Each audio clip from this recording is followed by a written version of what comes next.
boleh pamit Pak Dito. Nanti Ketua, kalau selesai saya interupsi Ketua. ke sini. Interupsi 3 menit. Karena Bu Menteri mau pamit, saya mau interupsi dulu. Ya, 1 menit Pak ya. Pak ini ya, Pak. Oh Pak Marwan, silakan Pak. Assalamualaikum warahmatullahi wabarakatuh. Marwan Cihasan, A535, fraksi Partai Demokrat, Dapil Lampung 2.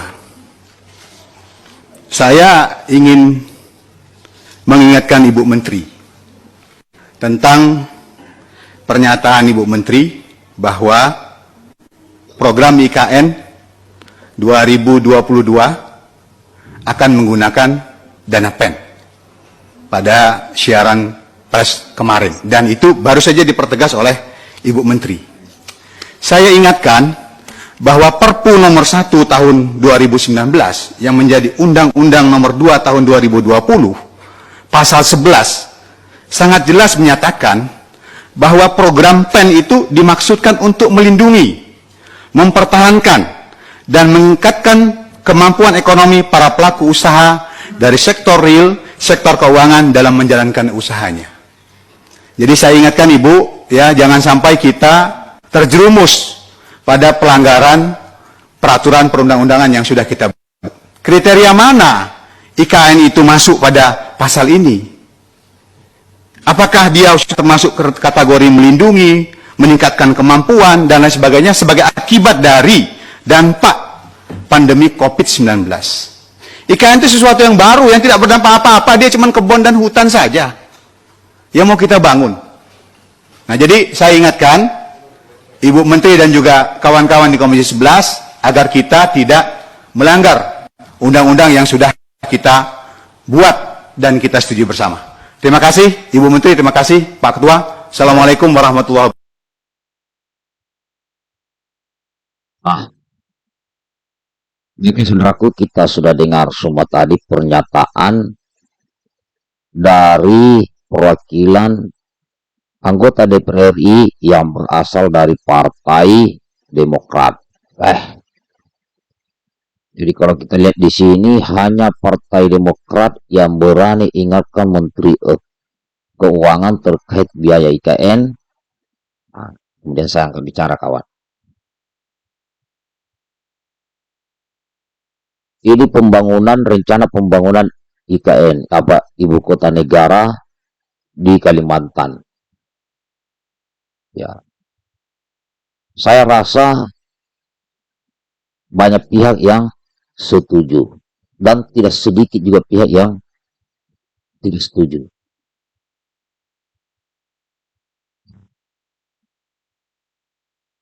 Cuman dalam hal ini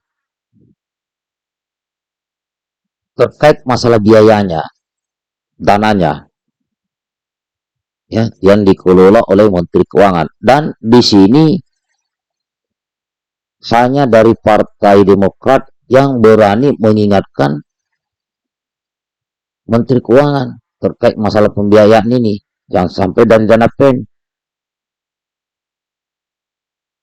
Ya, semoga partai lain berani juga mengingatkan. Karena apa? Mengingatkan sesuatu, ya, demi kebaikan bersama, itu kan bagus. Ya, ini kan bagus. Ya, jadi tidak perlu ada yang merasa dirugikan apa kalau ada diingatkan seperti ini. Ya, terlebih kepada pemerintah kalau diingatkan harus dijadikan sebuah masukan. Karena apa? Ini menggunakan masalah anggaran negara. Jadi kalau memang tidak ada biaya, tidak perlu terlalu tergesa-gesa. Ya, kalau saya secara pribadi setuju ibu kota negara pindah ke Kalimantan, setuju biar terjadi perputaran ekonomi di sana, bukan hanya di Jakarta. Karena kalau ibu kota negara kan nanti banyak orang, banyak PNS di sana yang kerja, otomatis perputaran roda ekonomi di sana bagus. Cuma kalau dipaksakan, ini agak-agak membahayakan keuangan negara nantinya. Kenapa? Ini masih pro dan kontra. Dan saya punya keyakinan Partai Demokrat juga setuju. Semualah pejabat ini banyak yang setuju ibu kota negara pindah. Apalagi warga Kalimantan pasti sangat setuju.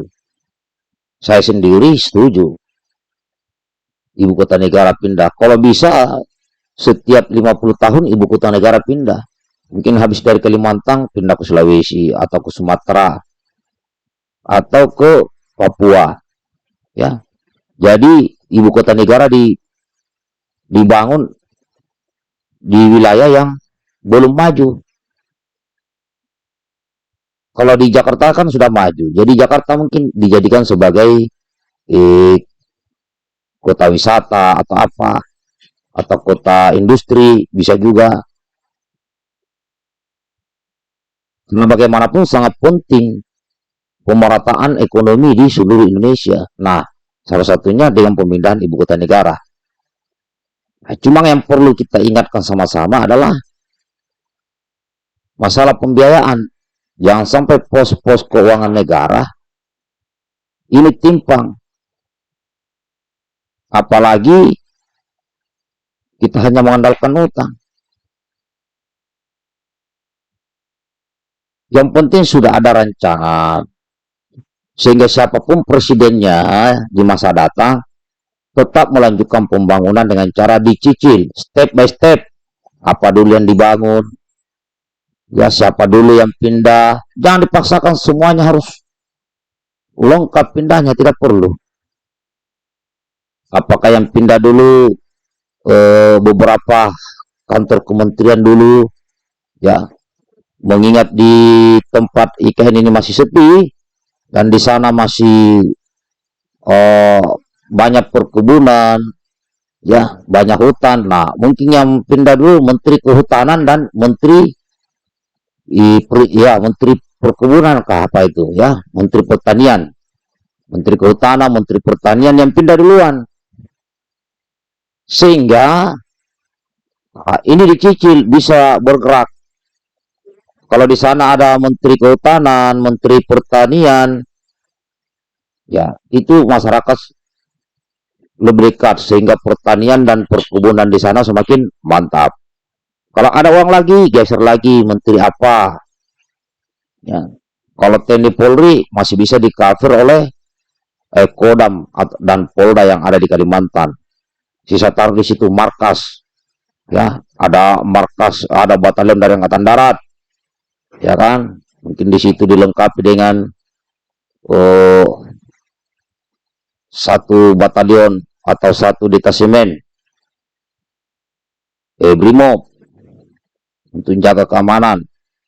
Terus mungkin dikembangkan di situ Polres, terus ada Kodim, yang gitu-begitu.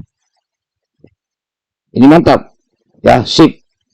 Tunjukkan Partai Demokrat dan seluruh partai-partai lainnya tetap semangat.